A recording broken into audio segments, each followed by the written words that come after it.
Buster72 here. Today I'm going to talk about transportation needs during an emergency situation, specifically in a without rule of law situation.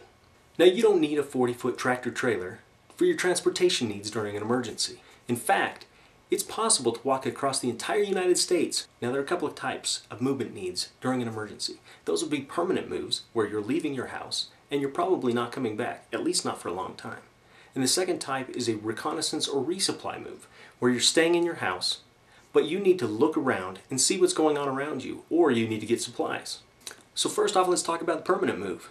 Now, as I said, you could do this on foot, and if you do, there's some things you need to consider. The average person can walk 3 to 5 miles per hour, but it's not as simple as that.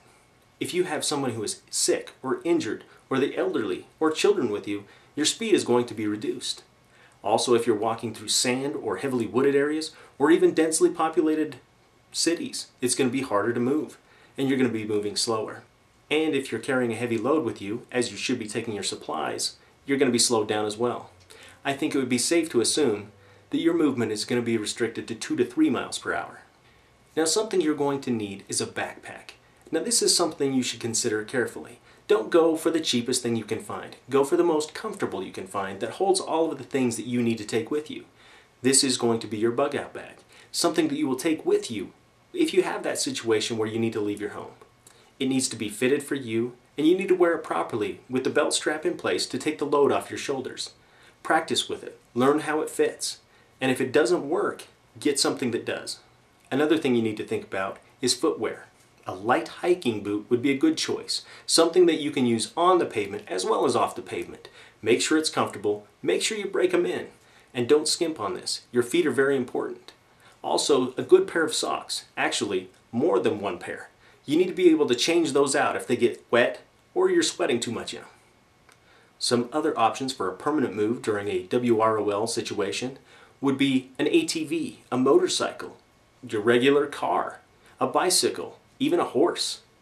But there's also the option of having a designated bug-out vehicle. If you do that, there's some things to consider. A diesel vehicle. Diesel can be made at home, or most of those vehicles you can substitute a few other things. Also consider the possibility of an older vehicle. Make sure it's reliable, but if it has less electronics, there's less that can go wrong there. A lot of people choose the M35 series of vehicles. These are the military deuce-and-a-half type, and they're an excellent choice. They're great off-road, and you can use a multitude of fuels in them.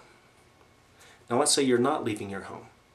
The only movement you're doing is to go out and see what's going on in the community around you, or to get new supplies.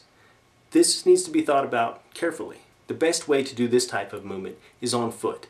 It's the least obvious to those around you, and you want to lay low. You want to think about the clothes you're wearing. Don't wear anything bright. Make sure that it doesn't stand out. The idea is to blend in. Also, soft-soled shoes would be a good choice. You don't need to be making a lot of noise. You might want to also consider counter-tracking. Having somebody follow you home is a bad thing. You don't want that to happen. So consider how you're going to handle if you are being followed and what you're going to do about it. You also might want to be armed at this point. A carbine, a handgun, or both. You may want to restrict your movements to dusk and dawn. You're a little bit less obvious, it's a little darker, and you're harder to see. No matter what type of movement you're doing, there's some things you need to think about. Don't silhouette yourself, don't walk in the middle of the street, and don't cross the tops of hills. Also, avoid choke points. These are those narrow roads, blind turns and hills, or man-made choke points where they funnel you into an area. These are places where an ambush could be waiting for you. Make any movement you do slow and deliberate, even if you're driving somewhere. This doesn't mean you have to go 5 miles an hour, but you don't need to pedal to the metal either. You need to be able to see problems before you get to them. And driving slow will help your reaction time. This has been transportation during a WROL situation. I hope you liked it. If you did, let me know. Give me a thumbs up. If you didn't, give me a thumbs down. Either way, let me know how I can improve these videos and what you liked and what you didn't like. Next time we're going to talk about security during a WROL situation. Until then, take care and be safe.